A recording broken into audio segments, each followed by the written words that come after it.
यहाँ पे आपको मैं पहले प्लेन शो करके दिखा रहा हूँ। ये एक्स वाई प्लेन हो गया इलेक्ट्रिक फील्ड के लिए, ये जेड प्लेन हो गया आपकी मैग्नेटिक फील्ड के लिए। नाउ इलेक्ट्रिक फील्ड आपको दिखा रहा हूँ, ये इलेक्ट्रिक फील्ड आपके पास हो गई, ये मैग्नेटिक फील्ड हो गई। अब आप देखें इलेक्ट्रिक फील्ड मैग्नेटिक फील्ड और ये मूव करती चली जा रही है, आपकी सेल्फ जनरेटिंग है। सेल्फ जनरेट होने वाला मीन्स एक बार जनरेट हो गई तो ये कंटिन्यूसली जनरेट होती चली जाएंगी, ये वेरिंग होती चली जा रही है। आप देखें यहाँ पे मैक्सिमम, फिर जीरो, फिर मैक्सिमम मैग्नेटिक फील्ड, फिर जीरो मैग्नेटिक फील्ड, और ये कंटिन्यूस मूव करती चली जा रही है।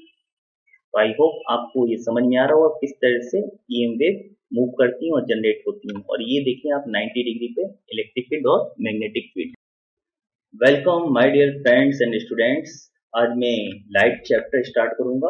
स्पेशली इसमें हम लोग लाइट की प्रॉपर्टीज डिस्कस करेंगे और स्टार्ट कर रहा हूँ इंट्रोडक्शन से। व्हाट इज लाइट, क्या है लाइट। जिस तरह से heat is a form of energy हम जानते हैं, इस तरह लाइट क्या है, light is also a form of energy. लेकिन हीट को टच करने पे, कोई और बॉडी को टच करने पर वार्म फील होता है।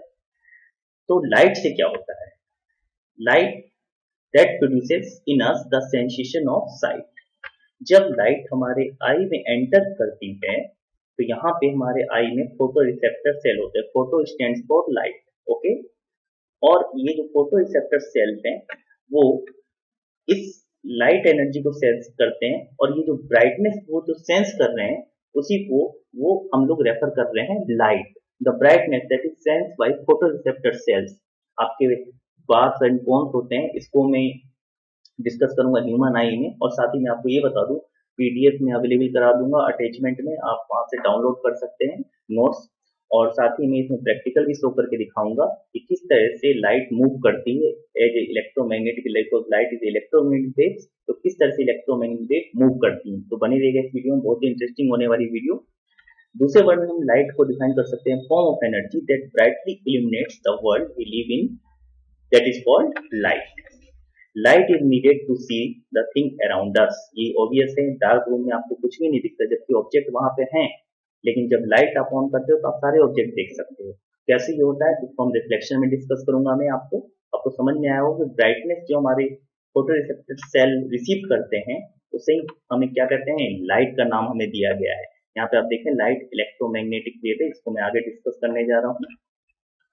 Now nature of light, light कैसे बनी है। लाइट क्या है, the EM wave having energy. Energy तभी तो सन से लेकर अर्थ तक आ रही, विदाउट एनर्जी कोई भी मूव नहीं कर सकता। And travel with high speed, बहुत हाई स्पीड से चलती है। सन और अर्थ के बीच में वेरी वेरी लार्ज डिस्टेंस, बहुत अधिक डिस्टेंस है, बट फिर भी 8 मिनट्स के अप्रोक्स कवर कर लेती है नियर अबाउट। इसकी स्पीड कितनी थी, 3 × 10⁸ मीटर पर second.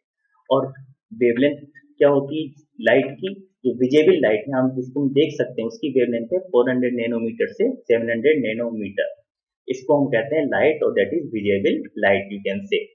Light do not required any medium to propagate, means हम किसी चीज को एक जगह से दूसरी जगह भेजना चाहते हैं तो इसको बीच में एक मीडियम चाहिए लेके जाने वाला।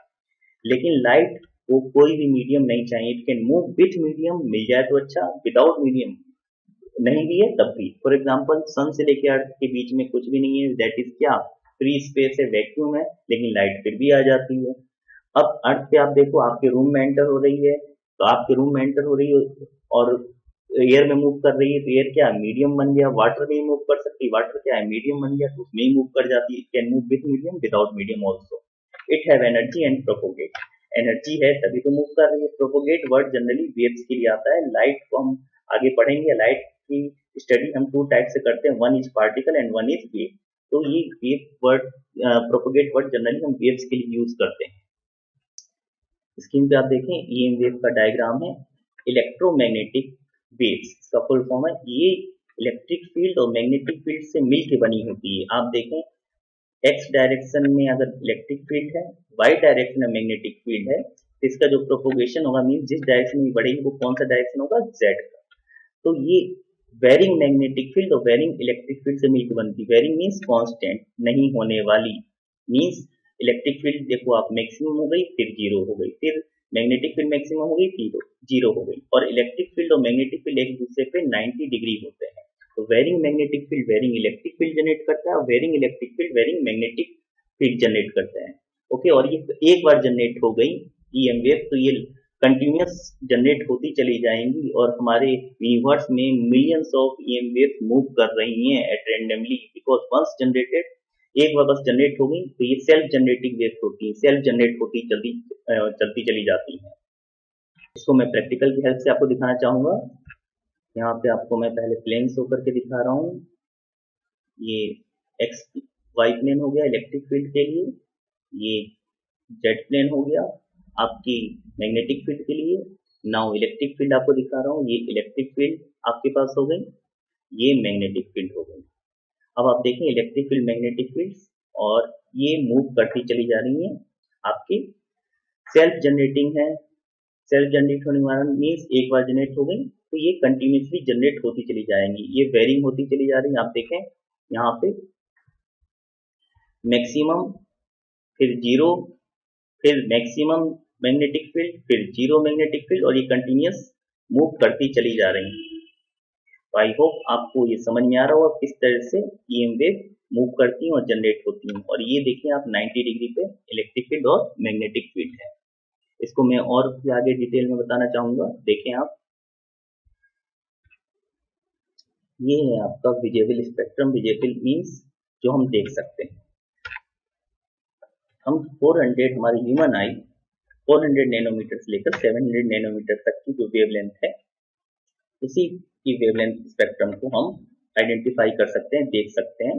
ना 700 से अधिक को हम देख सकते हैं जिसकी वेवलेंथ 700 से अधिक है ईएम वेव की, जिसको हम इंफ्रारेड कहते हैं और रेडियो वेव भी कह सकते हैं, इनको हम नहीं देख सकते।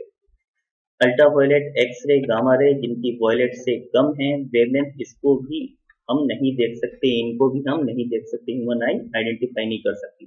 केवल और केवल ये जो एक छोटा सा विजिबल रीजन है जिसकी रेंज है 400 नैनोमीटर से लेकर 700 नैनोमीटर तक, रेड मैक्सिमम, वायलेट मिनिमम, जो देखने की हमारी रेंज है, इसी को हम केवल आइडेंटिफाई कर सकते हैं। इसको भी मैं आपको प्रैक्टिकल से शो करके दिखाऊंगा, बहुत ही इंटरेस्टिंग प्रैक्टिकल है। आप देखें स्क्रीन पे, आप देख सकते हैं कि एक प्रिज्म के थ्रू लाइट पास हो रही है और ये लाइट वेव के फॉर्म में आ रही है। लाइट के 2 फॉर्म्स हैं स्टडी के, वो आगे मैं डिस्कस करने वाला हूँ, बताने वाला हूँ। और ये आप देखें स्प्लिट हो गई है 7 कलर्स में, हमने स्क्रीन बना के रखी है, इस पे आप देखें 7 कलर में। बिलो वायलेट आपकी अल्ट्रावायलेट स्टार्ट हो गई, अबव रेड इंफ्रारेड स्टार्ट हो गई। Infrared you can't see, radio wave you can't see, ultraviolet you can't see, x-ray you can't see, gamma radiation you can't see. Violet के नीचे आप नहीं देख, अल्ट्रावायलेट यू कांट सी, और इंफ्रारेड यू कांट सी, और radio also you can't सी, आप नहीं देख सकती, ह्यूमन आई नहीं देख सकती। और केवल ये जो रीजन है आपका 400 नैनोमीटर से लेकर 700 नैनोमीटर, बस इसको ही आप आइडेंटिफाई कर सकते हो, हमारी ह्यूमन आई केवल इसको ही आइडेंटिफाई कर सकती है। और एक बात आपको इंटरेस्टिंग फैक्ट बता दूं, लाइट ईएम वेव होती है इलेक्ट्रिक फील्ड और मैग्नेटिक फील्ड से, जैसा कि मैंने आपको शो करके दिखाया था, इससे मिलकर बनी होती है। तो इलेक्ट्रिक फील्ड में ना कोई कलर होता है, मैग्नेट के सराउंडिंग भी आपने देखा होगा कोई कलर नहीं दिखेगा, तो फिर लाइट में कलर कहाँ से आएगा? एक्चुअली कलर लाइट में नहीं होता। White light having no colour, बस हमारी आई सेंस करती है। जो 7 कलर आप देख रहे हो ये हमारी आई सेंस कर रही है। कलर कहाँ है? कलर हमारी आंखों में है, ना कि लाइट में है। इस तरह आप ऐसे कह सकते हो नशा शराब में होता तो नाचती बोतल। तो नशा हमारे, जब हम बॉडी के अंदर हम पी लेते हैं, ड्रिंक कर लेते हैं, तब नशा चढ़ता है। तो नशा हमारे कहाँ है? बॉडी के लिए, और ये बॉडी सेंस करती है। इसी तरह से लाइट में कोई कलर नहीं है। फिर से मैं बोल रहा हूँ, हमारा जो आई है, आई में बार्स और कौन होते हैं ह्यूमन आई में, आपको बताऊंगा किस तरह से। मैं लिंक, अगर आप चाहते हो तो मैं लिंक प्रोवाइड कर दूंगा, आप देख सकते हैं किस तरह से हमें कलर आई के थ्रू देखने को मिलते हैं। ओके, तो आपको ये पॉइंट क्लियर हो गया होगा कि हमारा विजिबल स्पेक्ट्रम की रेंज क्या है और इसमें कौन कौन से कलर हैं। 7 कलर होते हैं विद जॉब होते हैं।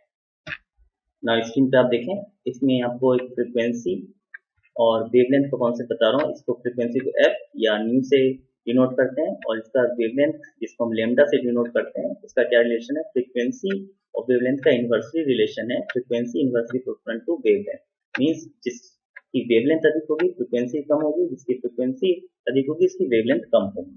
आप देखें from this side to this side, you can say right से लेफ्ट। हम जब मूव करेंगे तो इसमें फ्रीक्वेंसी बढ़ती चली जाएगी, लेफ्ट से राइट मूव करेंगे तो वेवलेंथ बढ़ती चली जाएगी।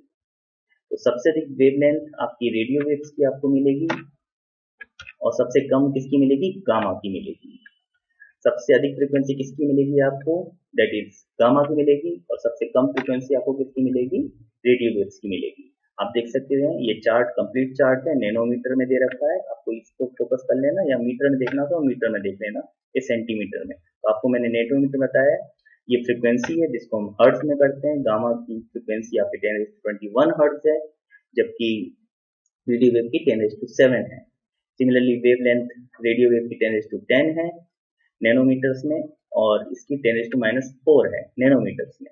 और ये आपकी इलेक्ट्रॉन वोल्ट में एनर्जी है। आप देखिए गामा की एनर्जी बहुत हाई है, 10⁻7 है, जबकि इसकी 10⁻2 मेथड ऑफ स्टडी और नेचर ऑफ लाइट, एक है रे थ्योरी, दूसरी है वेव थ्योरी। और इसी को हमने एक दूसरे वर्ड में कहा dual nature of light, wave nature, जिसको हाइजन ने कहा, हाइजन ने फाइन थ्योरी दी और उसका नाम रखा गया हाइजन वेव थ्योरी। और दूसरा जो पार्टिकल थ्योरी थी जिसको हमने रे थ्योरी का नाम दिया है, वो न्यूटन ने डिस्कवर करी थी पार्टिकल थ्योरी, जिसको हमने नाम दिया रे थ्योरी। 10th क्लास में मोस्ट ऑफ द फोकस है हमारा रे थ्योरी पे, वेव थ्योरी हम 12th क्लास पे डिस्कस करते हैं। यहाँ पे बस मैं ब्रीफ डिस्क्रिप्शन और यू कैन से इंट्रोडक्शन बता रहा हूँ केवल। यहाँ पे आप देख सकते हैं अकॉर्डिंग टू रे theory light is made of particle, और इन पार्टिकल का नाम रखा गया, न्यूटन ने दिया कॉर्पसेल्स। बहुत छोटे छोटे पार्टिकल्स होते थे, मासलेस पार्टिकल्स। और उन्होंने कहा था, क्योंकि न्यूटन का मोस्ट ऑफ द वर्क था मास, उन्होंने जो न्यूटन जो साइंटिस्ट थे उनका जो वर्क था मास, मैटर को लेकर वर्क था। और मैटर को जब भी आप फेंकोगे, बॉल को आप फेंकोगे, स्ट्रेट वे में मूव करेगा। तो सेम थ्योरी उन्होंने लाइट पे भी अप्लाई कर दी और एक प्रैक्टिकल से प्रूव करके भी दिखाया कि लाइट पार्टिकल का फॉर्म है, पार्टिकल इसमें होते हैं, छोटे छोटे पार्टिकल होते हैं, प्रूव करके दिखाया, जो कि बाद में हाइजन ने सर ने वो गलत प्रूव करके दिखाया। बिकॉज लाइट जो रे थ्योरी है केवल रिफ्लेक्शन रिफ्रैक्शन फिनोमिना को प्रूव कर पा रही थी, अदर फिनोमिना जैसे इंटरफेरेंस, डिफ्रैक्शन, पोलराइजेशन, ये इनको डिफाइन नहीं कर पा रही थी रे थ्योरी। तो आज भी हम लाइट को एक टू वे है स्टडी के, एक रे थ्योरी, दूसरी वेव थ्योरी। 10th क्लास के लिए रे थ्योरी डोमिनेंट है, मींस सिलेबस में आपके रे थ्योरी बताया गया है। और जिसको वेव थ्योरी का भी कॉन्सेप्ट जानना है तो मैं 12th क्लास की जो वीडियो अपलोड करूंगा उसे आप देख सकते हैं, वहां आपको वेव थ्योरी का भी कॉन्सेप्ट मिल जाएगा। यहाँ बस आपको वेव के फॉर्म में बस इसकी इंट्रोडक्शन बता रहा हूँ। हाइजन ने सर ने कहा कि लाइट रे स्ट्रेट लाइन में नहीं मूव कर रे स्ट्रेट लाइन में मूव करती, पार्टिकल स्ट्रेट पाथ में मूव करता है। हाइजन सर ने कहा कि वेव लाइट वेव के फॉर्म में मूव करती, up down, crest and drop, in this way, wave की तरह, जिस तरह समुद्र में लहरें आती हैं इस तरह से मूव करती है। तो this one is the concept of wave theory. रे थ्योरी क्या है, इसका नाम ज्योमेट्रिकल ऑप्टिक्स है, इसी को हमने रे ऑप्टिक्स भी नाम दिया। Is a model of optics that describe light propagation in terms of rays. Rays means that moves in straight line. This one is also a straight line, this one is also a straight line, this one is also a straight line, but this one is not a straight line, it is not a straight line. Okay, light is composed of particle, ये theory कहती है light particle से बनी हुई है और straight line move करती है, गिवन बाय न्यूटन।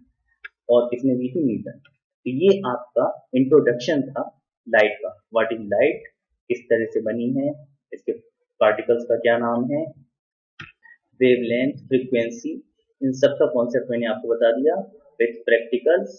ये wavelength the distance between two crest, consecutive crest और consecutive trough is called wavelength. आप देखें यहाँ पे वेवलेंथ बहुत कम है, 2 कंसेक्यूटिव क्रेस्ट का, जबकि यहाँ पे 2 कंसेक्यूटिव क्रेस्ट का जो वेवलेंथ है काफी हाई है, अधिक है, और इसमें और भी अधिक हो गई। तो ये आपको मैंने सारे कॉन्सेप्ट बता दिए, नेक्स्ट वीडियो में आगे कंटिन्यू करूंगा। Thank you very much. अधिक से अधिक इसको शेयर करें।